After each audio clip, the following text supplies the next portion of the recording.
Hello friends, welcome to SMG channel. अगर आप channel पे नए हो तो चैनल को सब्सक्राइब कर दो and hit the bell icon to get the latest updates. So अभी के लिए आप देख सकते हैं कि मार्केट में काफ़ी नेगेटिव फैक्टर्स हैं ग्लोबली और डोमेस्टिक भी। सो आज के दिन भी मार्केट काफ़ी वॉलेटाइल था, निफ्टी और सेंसेक्स दोनों भी।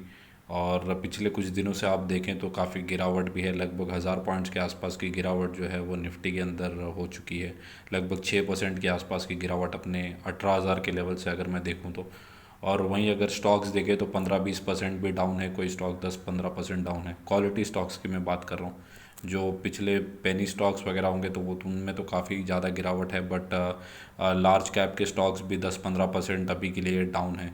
सो आज के इस वीडियो में हम देखेंगे कि क्या आपको अपनी एसआईपी और इन्वेस्टमेंट को है उसको स्टॉप कर देना है due to all this factors, या कंटिन्यू करते रहना है, और क्या है मेरी राय, तो इस वीडियो के अंदर हम ये जानेंगे। यहाँ पे आप देख सकते हो कि पिछले कुछ 4 दिन से आप देख सकते हैं कि इंडियन मार्केट्स के अंदर काफ़ी ज़्यादा वॉलेटिलिटी है ड्यू टू ग्लोबल कंसर्न्स की वजह से।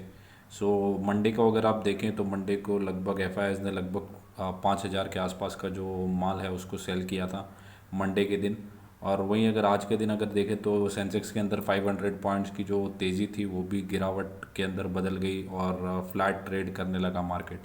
अभी पिछले कुछ सेशन से आप देखोगे तो वॉलेटिलिटी जो है वो अपने मार्केट के अंदर काफ़ी हाई है, और मुझे ऐसा लगता है कि नेक्स्ट कमिंग 6 मंथ्स तक यही चलता रहेगा।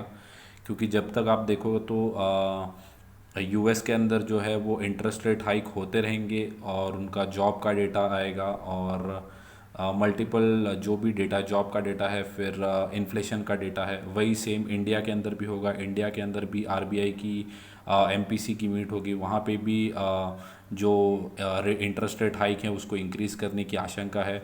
वो भी आपको 30 सितंबर के आसपास पता चलेगा। तो जब तक जो इन्फ्लेशन है वो कंट्रोल में नहीं आएगा तब तक ये लोग जो कमिटी है central banks across the globe, वो क्या करते रहेंगे कि इंटरेस्ट रेट हाइक करते रहेंगे ताकि इन्फ्लेशन कंट्रोल में आए।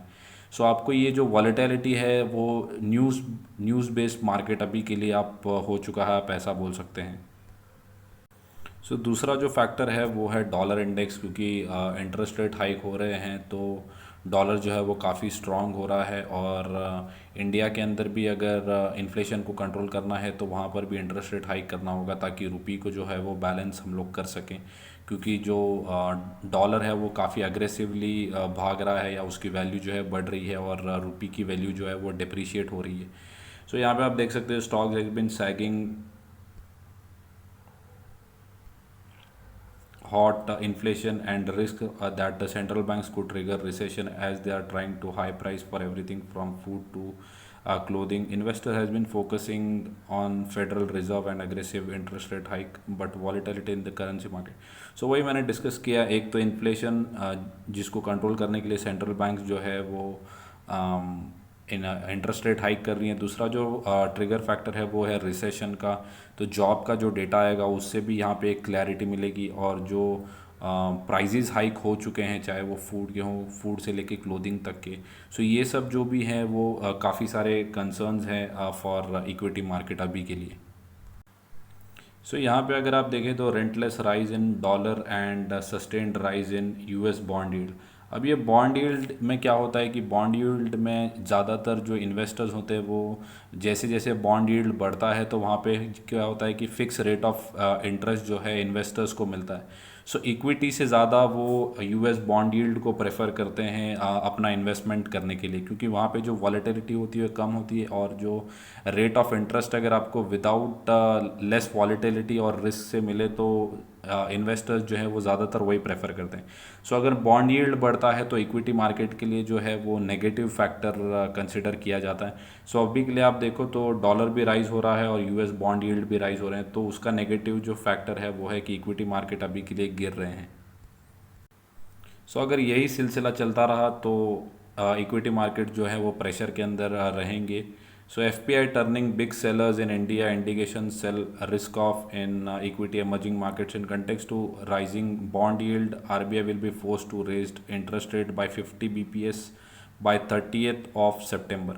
सो मैंने पहले भी कहा था कि जैसे अभी यूएस की इंटरेस्ट रेट हाइक हुई है, फेड की मीटिंग हुई थी वहाँ पे, तो अब इंडिया में भी होगा। तो इंडिया में भी 50 बेसिस पॉइंट्स, वहाँ पे 75 बेसिस पॉइंट्स की हुई थी इंटरेस्ट रेट हाइक, यहाँ पे 50 बेसिस पॉइंट्स की जो है वो आशंका है। सो ये भी एक नेगेटिव फैक्टर होगा फॉर इक्विटी मार्केट्स। सो ये जो रिपोर्ट है वो जियोजित फाइनेंशियल के स्ट्रैटेजिस्ट की है, विजय कुमार जी ने ये जो रिपोर्ट है उसको बनाई है। सो ये जो वीडियो का मेन मकसद था वो रिपोर्ट यहाँ पे है इन ब्रीफ। तो यहाँ पे अगर आप देखें, क्रूड ऑयल के जो प्राइजेज़ हैं वो अभी के लिए गिर रहे हैं। सो क्रूड ऑयल जो है वो अभी के लिए गिर रहा है, तो वो एक पॉजिटिव फैक्टर है। तो no positive triggers for India market apart from falling crude. So crude oil के अलावा अगर आप देखें तो इंटरेस्ट रेट हाइक, रिसेशन, फिर ये ग्लोबली और डोमेस्टिक दोनों जगह पे, बाद में डॉलर इंडेक्स बढ़ रहा है, रुपी वीक हो रहा है। सो ये सब मल्टीपल फैक्टर्स जो हैं वो काफ़ी हावी हो रहे हैं इंडियन मार्केट्स के ऊपर। यूएस बॉन्ड यील्ड बढ़ रही है।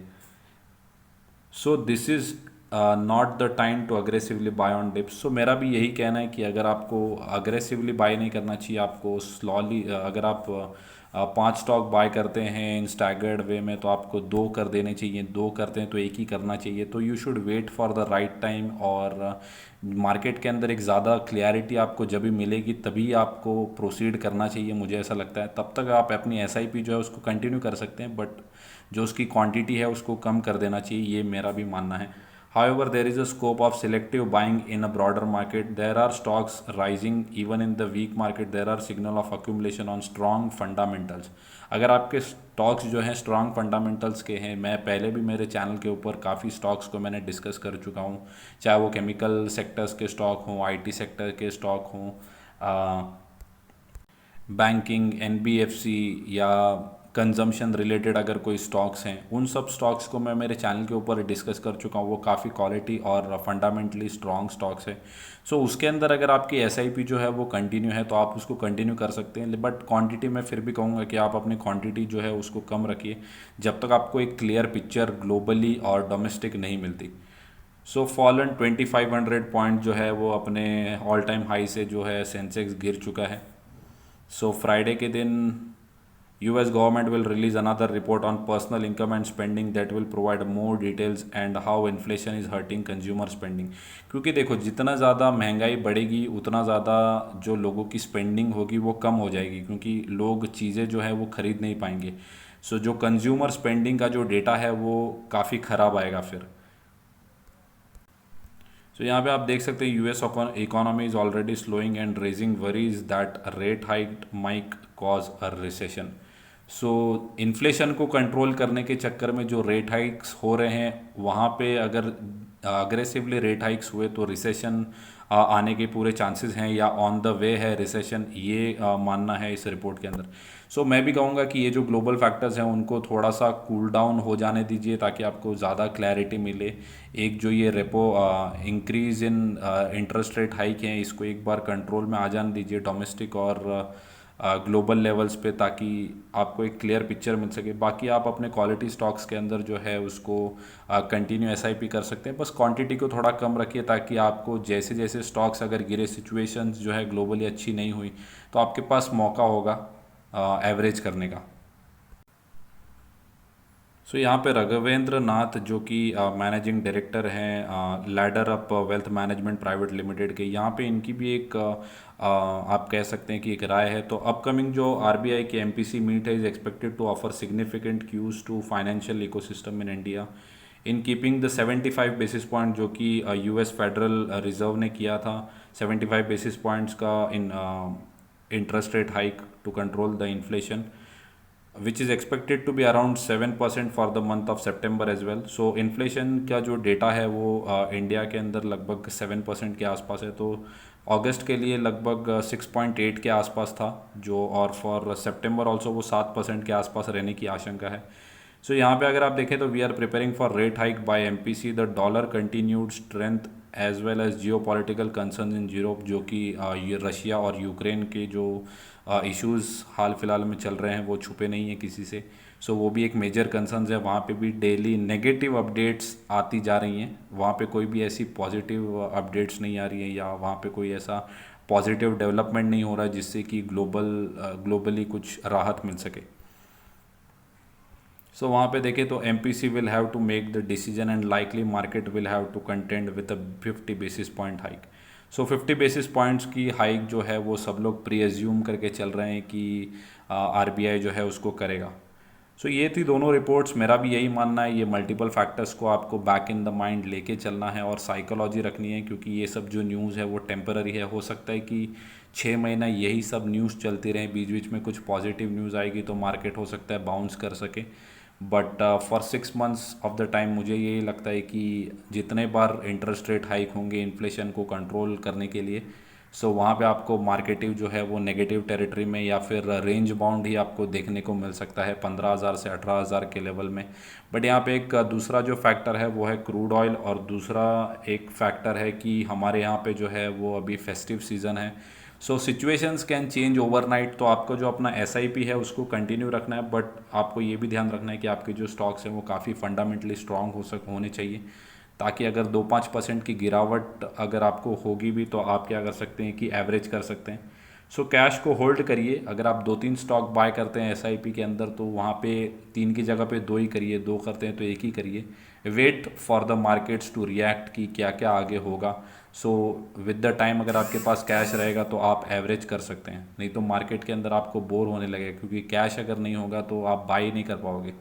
सो वहाँ पे आपको फिर बोरिंग लगने लगेगा मार्केट। सो कैश को जो है होल्ड करिए, और जैसे जैसे टाइम परमिट करेगा आप बाइंग करके चल सकते हैं। तो ये थी मेरी रिपोर्ट फॉर निफ्टी और निफ्टी आउटलुक और for equity markets. So video अगर अच्छा लगा होगा तो वीडियो को लाइक कर दो एंड चैनल को सब्सक्राइब। Thank you guys.